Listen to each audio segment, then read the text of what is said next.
coaches are natural caregivers, and as a result, though, they are prone to caregiver burnout. And that can be an extreme problem. Not only do you burn yourself out, but you can no longer give to those that you otherwise could. I am so excited to share with you the genius that is Madelyn Scrivanich, our special guest. Hi, Madelyn. Hi, good to be here. She is coming in all the way from New Jersey here, and she is no stranger to caregiving and has overcome some extreme obstacles and is still even caregiving. But the one thing she has overcome is caregiver burnout. So we're going to learn from her and how can you build a practice? How do you do that? How does this weave all together? And she's got some real great tips and perspective to share on this. And I know how hopeless it can feel for you if you're like, I have no other choice. And Madelyn is here to help us through that. So, Madelyn, most people don't grow up wanting to be a health coach, as I say, and nobody's ever heard of that. Tell us a little bit about your background. You know, were you always interested in health? Tell us, what were you doing before you were a health coach? Well, I was working as a human resource professional in a clinical lab for over 30 years. Um, and I've always enjoyed help, and I always enjoyed helping people, and seeing them succeed in life. And then I decided, it's time to do something different.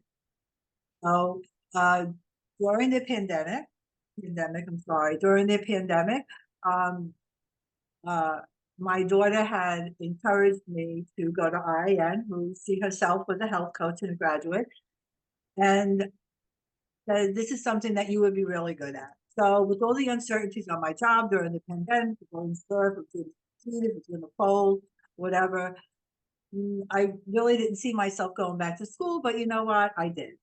And I'm kind of glad I did. Yeah. Well, that's fantastic. And I love it that so you were in human resources. Tell us a little bit about the and although you weren't a health coach before, you were working always in clinical settings and labs as in human resources. You know, tell us a little bit, what was your degree in? What was your background in that regard? My degree from Cornell was in global human resource management and business management. Um, I was going to take that avenue, but I enjoy the health aspect. Yeah. So that's what I wanted to dive more into the health aspect of things and not so much the business end of things. Yeah. Yeah, fantastic. So it was always kind of really on the human side of things, Yeah. of the human aspect of the human resources. And so, okay, so there you are. And then the pandemic hits, but that wasn't the only thing that hit. And so your first husband, you ended up being caregiver. You've been a caregiver a number of times. Tell us about what happened to your first husband and then what happened in 2021 as well that coincided with the pandemic, which was had you thrust into that caregiving role under even more extreme conditions. So just kind of fill people in on a little bit of that part of your story. Prior to the pandemic, I was a caregiver for my husband who had bladder cancer, who passed away, and we had 3 young children. So I was left to care for them. In 2010, I met my current husband, and life was totally good until 2021. Not only did the pandemic hit, but my husband was also diagnosed with Parkinson's. Yeah. Sorry. Yeah. And It's then yeah. we just felt like the ground just fell from underneath our feet, Yes. and we Yes. didn't know what to do. Yes. I know. I know. I mean, it takes you sorry about that. I took you right back to that moment. And Yes. I think for a lot of people, they're resonating with what you have said. That point in time for me was also very devastating. And so there was a lot of us thrust into the role of caregivers or people needing care.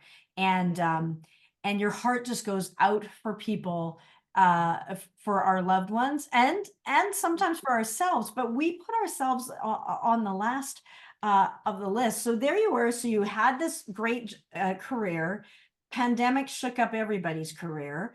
Uh, some jobs are going out, some are in. Now you've got double duty. Not only are you worrying about your career, but now we're also worrying about your husband.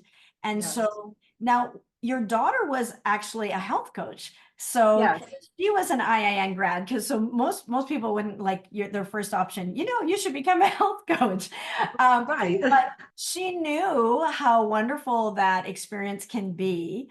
And tell us a little bit about that, because it's like, hey, if you got some job uncertainty and you're wondering about how can I care for my husband, uh, what about Irene? And I love that you're like, hey, I know this is crazy, and it's late stage, but you bit the bullet and did it. Tell us a little bit about what you loved about that, becoming a health coach or going to school to become a health coach, that IIN experience. Tell us some about your what you loved about that.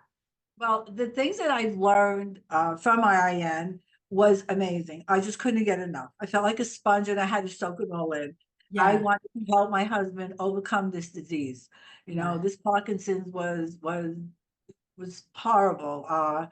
So I just everything that I've learned, I just couldn't get enough, and I wanted to help him. So my experience with IIN was the knowledge that I got.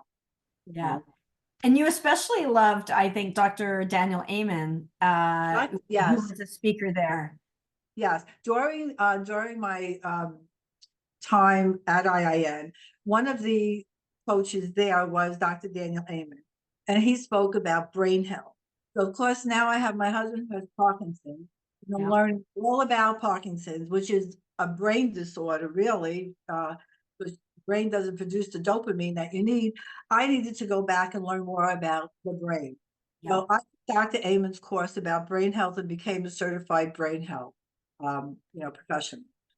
But it still wasn't enough. It still wasn't enough. I joined the Michael J. Fox Foundation. I got all of the information that I possibly could from that. And I was out to save the world from Parkinson's, Yeah. but it didn't happen.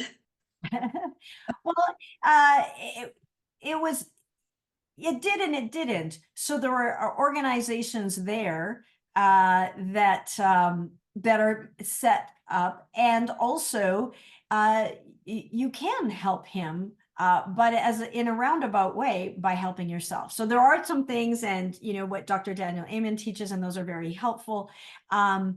But that's around the time that you and I connected, if I'm not mistaken. Yes, because I knew that this wasn't enough. Parkinson's became too close to home for me. And I was the caregiver for my husband with Parkinson's. And I just knew that I needed to get to a different level. So hearing you as one of the instructors on IAN, I Mhm. knew you and your team would be the one to help me advance to the level where I needed to get, where I could help caregivers overcome the burnout. Yeah. And I think the thing is, a lot of times, what I notice when we're mentoring health coaches and they come in and initially they don't have a niche, or if they do have somebody with a diagnosis like Parkinson's Mhm. or Crohn's or something like that, then sometimes they think that's the automatic niche that they should choose. And Right. not always. Sometimes, and I'll give the example of if it's triggering, or if you're still in the middle of it, that might not be the niche. And usually the one that's top of mind, the idea, the topic that you're focused on, is usually the problem you're still dealing with. And yet, for some people, there's something else they've overcome that it's not even a problem for them now. And so it doesn't even seem like something that they should even, that they don't even realize they're an expert in it. So a few of the people that I've helped, just for an example, that I've helped with Crohn's disease, or they have Crohn's as their niche. None of them had that on day one when we started working together. They were going to help everybody with everything, Yes. and they didn't even, the Crohn's didn't even come up. And that sounds so weird for people externally, or after seeing them work for a while. that doesn't make sense to them. But the thing is, they had been in remission for 10 years. So imagine a problem that you solved 10 years ago, it's not even top of mind. And Mm. sometimes there's a problem that we solve more recently that we did it the hard way and we don't even realize how valuable that is. And that was really the case with you, Madelyn. So Parkinson's, you wanted to devote all of your energy to your husband, rightfully so, with Parkinson's, to take on and try and deal with everybody else's spouses with Parkinson's I would was just saving the world. going to save the world. And there are organizations and they're doing that. Now, for somebody else, that might be it. But in this case, that was just not lined up. I always say it's got to be soul satisfying. But the thing that you had overcome and that you had dealt with and that you are, well, haven't fully overcome, but are now, but in those early days, not necessarily. But the thing that you had firsthand experience was with burnout. And to tell people like you've overcome, there's a number of people that you've lost over the course of you rattled a little bit about what you had to deal with. That we won't go too far down, we don't want to get people too down, but No, some of those things that just to kind of give them like, it's not like you don't know what you're talking about, you do. no, listen, I lost my first husband to bladder cancer. I lost my mother. 9 days after I lost my mother, I lost my sister. Then I was caring for my brother. Then I lost my sister. I was caring for my sister because there was no one else. She had cancer as well. And then she recently passed away 2 years ago. Now I have my husband who has Parkinson's and I'm caring for him. So burnout, it was inevitable for me. I mean, it happened. I mean, everything happened. I became impatient. I had digestive issues. I was tired. I was irritable. I didn't want to do anything. All I wanted to do was run away, Yeah. Yeah. you know. But then it was like I had this what if moment. What if I run away? Then what? Then what? What's going to Yeah. happen to my husband? Who's going to care for him? You Mhm. know? So while I was going through all of these issues for myself, my medical problems, my stomach, my migraines, I was tired, I couldn't sleep, I was gaining weight. I just didn't want to talk to anybody anymore. Even my kids, I didn't even want to go out with them anymore. Yeah. To the doctor. So my doctor looked at me and he says, I know a really good health coach. And he hands me a mirror. He says, why don't you make an appointment with her? I kind of like he was crazy. But he was right. I started to coach myself. And then I found the tools that I needed to get myself out from under the rock so that I could care for myself and do the things for me so that I could take time and do better for my husband. Yeah. And let me tell you, that wasn't easy because for every 5 minutes I took for myself, I felt guilty. Because I'm taking 5 minutes for me alone, I'm taking it away from him. Mhm. I couldn't think like that because what I come to realize was that 5 minutes that I gave to myself, I was giving him 5 more minutes quality time at Mhm. the time where I was burnt out and impatient, Yes. Yeah. you know. Yeah. So you realize the equation, and I love that like aha moment. Like, and I think people who are caregivers and who are burnt out, they can relate to just like, well, for me, I wanted to hide under the covers, just make everybody go away, right? But run away and just to run away, and then like, okay, so what if you run away? Then what? Great question to ask because we fantasize about that, but then follow that through. Then what happens? Who's going to care for them? What's going to happen? And so it was like this can't go on. I have to choose another option. But me just giving isn't going to get to get what I want. And I love that you became your own health coach through this trial and error, sorting it out because you really needed to. Your life and your husband's life and others depended on it because you weren't getting those results, and it was just getting worse, not better. And so then you made the aha moment when you did take that 5 minutes. And I think people can relate to taking 5 minutes to themselves and feeling guilty. Well, it doesn't help it to take 5 minutes and feel guilty. But initially, we're like deprogramming some old patterns and beliefs and conditions that we've been with. And so then you realize, and also you realize the leverage you get because just taking that little bit of time, man, you when you're awake and you have energy to do things, you're more efficient. And then what were some of the things? So you changed things up, you changed your diet, um, you changed things. Tell us a little bit about when you made that decision. I think it really starts with a decision and a commitment that I am going to put myself on the to-do list. I am going to put myself on the priority list. I am going to, you and I were both in New York at the Healer Healer event not too long ago, listening to Joshua Rosenthal talk about healing the healer. So you literally did that. That's the program you were creating with you as your first client. Going through that, what were some of the results that you noticed when you finally decided, okay, I need to care for myself so that I can care for my loved ones? What were some of the changes you noticed? Well, I wasn't so irritable anymore. I Yes. had more energy. Uh, my digestive issues kind of subsided. Um, and I felt like, I could enjoy life. I could go out with my family and my friends again. And when the time that I was with my husband, caring for him as the caregiver, it wasn't an irritable moment. It Yeah. was a happy moment, It was you know. more caring, more Yes, it was care. more caring and less stress. Yeah, yeah, and less stress. And I remember you mentioning that you were able to sleep again and you started meditating and getting out in Yes, fresh air and doing yoga and walking the yes, dog, like actually living a life and yes, I was. caring caring for the loved one, but caring for a loved one at a much more empowered place, Yes. giving from the overflow rather than from the empty cup. There's just nothing left to give. And night and day in that experience.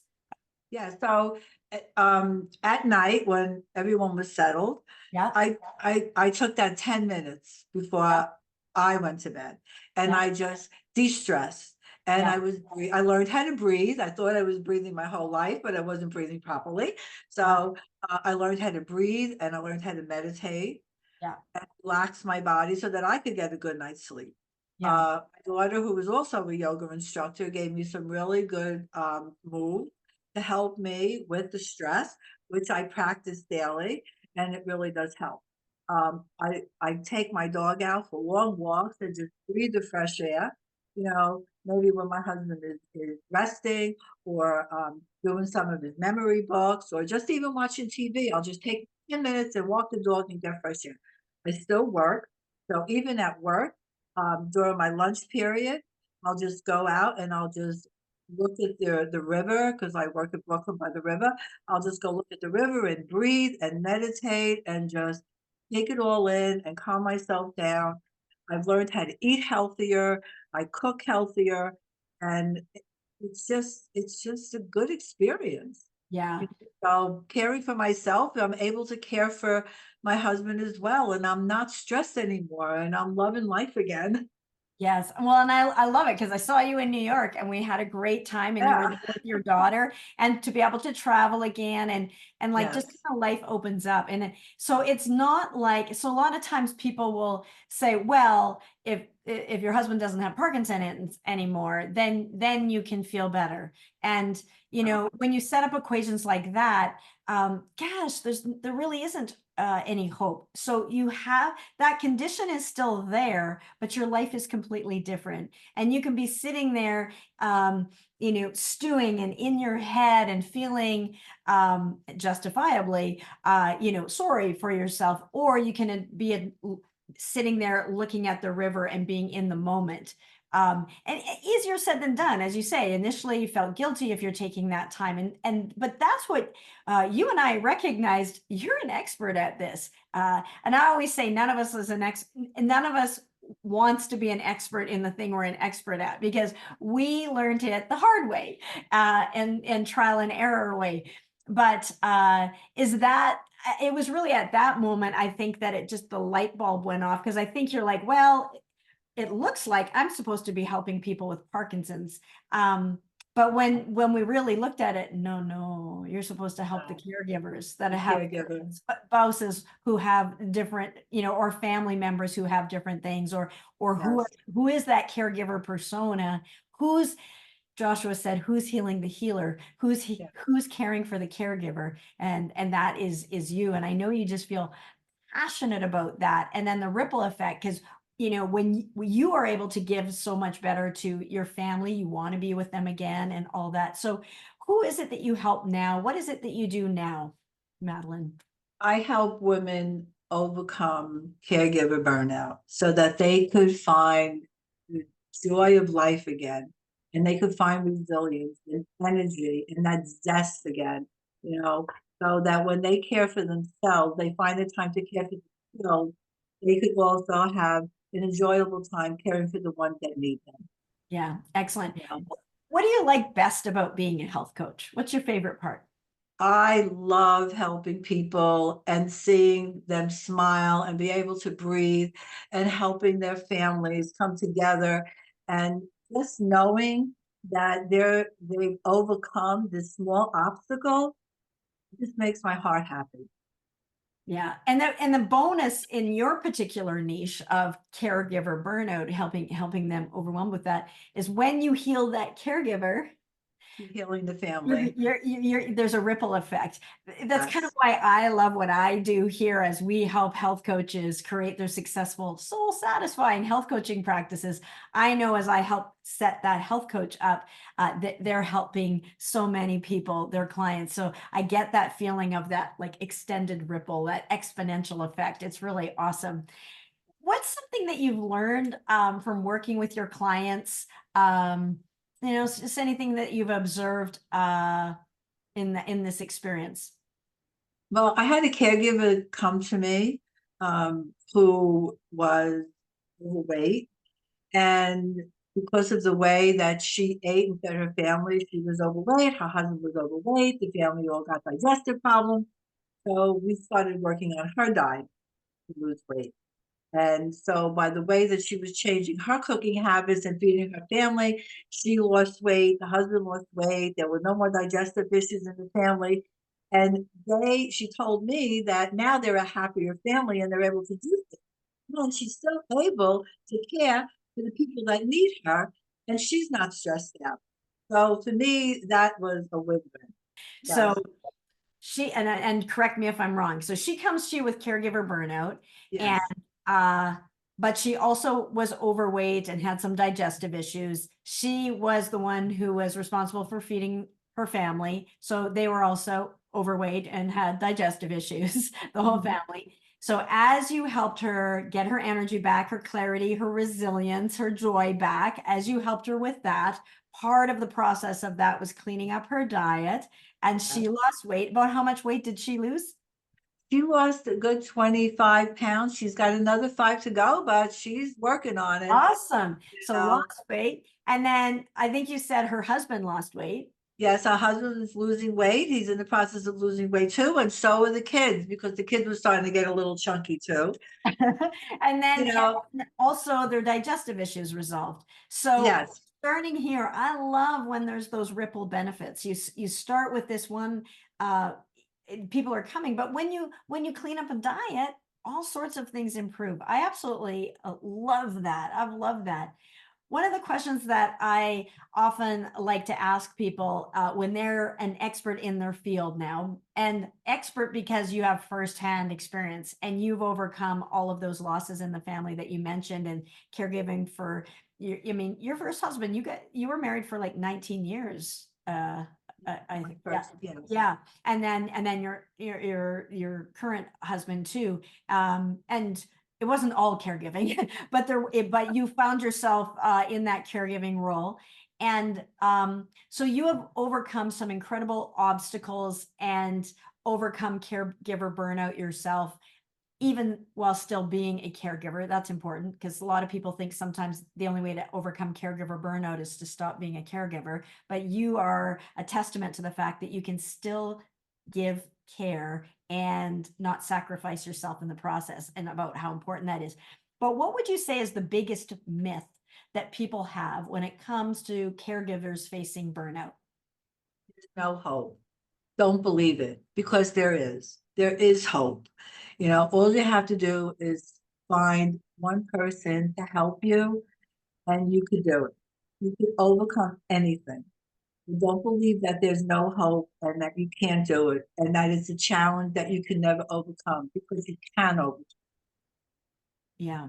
Yeah. And I think that's important. Like once you know it's possible, even though it can be overwhelming and seem not possible, but you've said before, like it's essential. Like if you don't care for yourself, then there's nothing left of you to give. So it's important. And I like you mentioned once, there's always a rainbow at the end of a storm. So even though Yes, it seems pretty always. stormy now, there's a rainbow there, even though it's just not obvious. But to reach out for help. And I think as caregivers, that's one of the blocks is so often healers and caregivers want to heal and give care, but they're not always open to receiving that. And then they have guilt and they have all of those things. But you know how to navigate that complexity of those emotions so well because you've been there. You've been guilty for taking, you felt guilty for taking 5 minutes, but you know how if you don't take 5 minutes, that's worse. And then you see the rewards of taking that 5 minutes for yourself, or taking that walk, or taking that longer shower, or whatever it is, so that you can refuel yourself and really give great care. And we were just talking about the spin-off benefits that you'd seen with your clients, where it's not just them that improves, it's that ripple effect beyond that, of friends of friends of friends and family, the whole family, and interaction, siblings, other children, etc., can improve. So I love that. If You know, Dr. Shaunna, if we don't care for ourselves, we're no good to anybody, not Yeah, even ourselves, not even ourselves. So if yeah, we take that 5 minutes and not feel guilty, because we shouldn't, and we care for ourselves, then we could go out and we could care for others that really need us, yeah, not yeah, stressing. yeah. I'm going to tune in with our audience here and those who are listening. Like, have you found yourself in a caregiver role? Have you found yourself in that role repeatedly, or are you a health coach? And have you experienced burnout, or how do you navigate that? And we'd love to hear from you if you have questions, because I know some people are like, that sounds all easy, but you don't know what I'm going through. And I'm here to say Madelyn does know a thing or two about that. So do I, quite frankly. But you're an expert in this area. But we've all experienced some of that, and I think and maybe it's especially as women, we tend to be just naturally in that nurturing, caregiving role, and we feel like it's expected to give, but it's important to receive also, or we get out of balance if we're exhaling and not taking an inhale. Sooner or later that doesn't work. So but to get there, to get from somebody who's burned out and has no energy left to care for themselves, let alone anyone else, to get them over here, that's a bit of a leap. And so, as you've been saying, it's probably going to require help, because you probably haven't figured out how to do that for yourself yet. So feel free to reach out to Madelyn. I'll share details in a minute how to do that. But if you have a question or a comment, just pop that in the comment, and I'll do my best, and Madelyn will do her best to answer that. Madelyn, how have you grown through this experience as a person in this process of becoming a health coach? What other things have you noticed or have improved for you from this experience? I found myself again. I'm happy again. I know how to enjoy life. I know how to care for me. And most of all, I know how to care for those that need me. Yeah. Yeah. Doesn't necessarily mean just my husband, but my children, my grandchildren, my friends, the rest of my extended family. So I've grown immensely. Yeah. I know how to eat properly, how to exercise, how to meditate. Um, there's strength in numbers, and I know how to reach out when I can't do it by myself. And that's why I'm here, because I know that there are many people out there that think that they can do it. Don't get to the point where I was, where you just want to run away and hide. Don't let that happen to you. Yeah. You know, that's why I want to help. I want to help people overcome that burnout feeling, Yeah. or not even get to that point, because you can do it. Yeah. I just admire so much your strength um and resilience. Uh you had uh you've had this incredible life.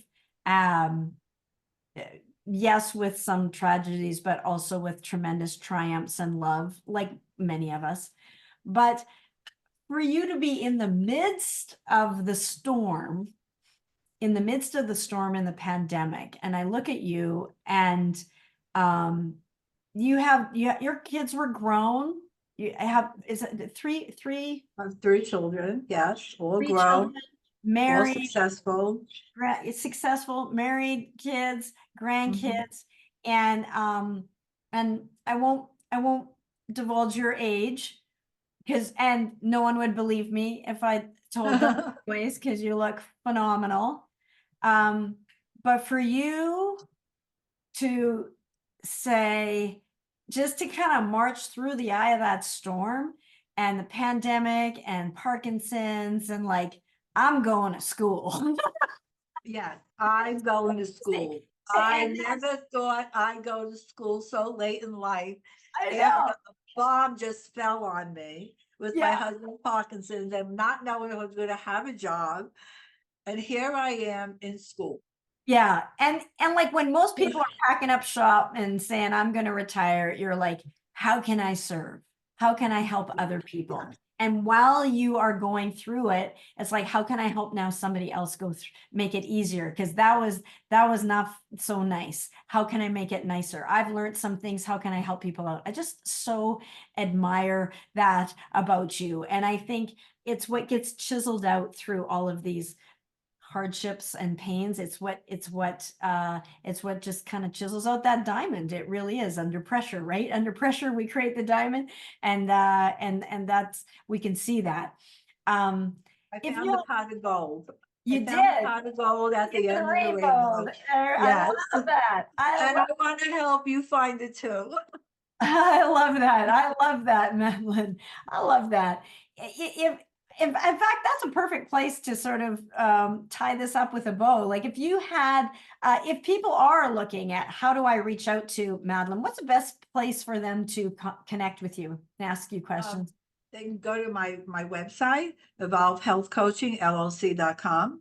Okay. I'd love to connect with any of you out there.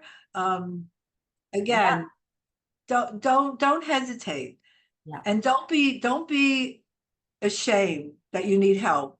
Don't get to that point. Yeah.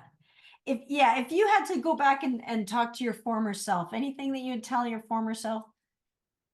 Yeah, what'd you wait so long for? You know, you should have did it right away from the beginning, and you wouldn't have been sick as you are. Yeah.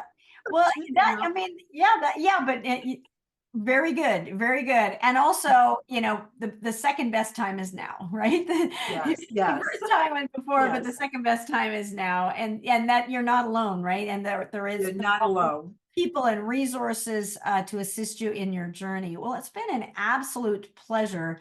And, some of these challenges with neuromuscular conditions, especially, are challenging. And especially, I'm going to just say, especially challenging. And I'm going to reach out to our audience. And if you are struggling with caregiver burnout, definitely reach out to Madelyn. If you are a health coach who is struggling with burnout, also reach out to Madelyn. But if you're wondering, do you have to put your health coach career on hold until you address somebody else's health challenge? Do you have to not help someone else until until this condition is resolved? Um, Check in with us, because sometimes we can adjust it and have you work smarter, not harder, so that you can do both. Because as you heard Madeline say, one of the things is that she feels better helping other people. It feels good to help other people. You alchemize your pain into purpose, and it feels enjoyable, meaningful, and you get refueled rather than depleted. And we got to get refueled somewhere. Now, the important thing is you're not giving and depleting. So you want to set it up with a framework, and that's why I'm so passionate about what we do as, helping health coaches reach successful practices without burning out. It's no good if we sacrifice you.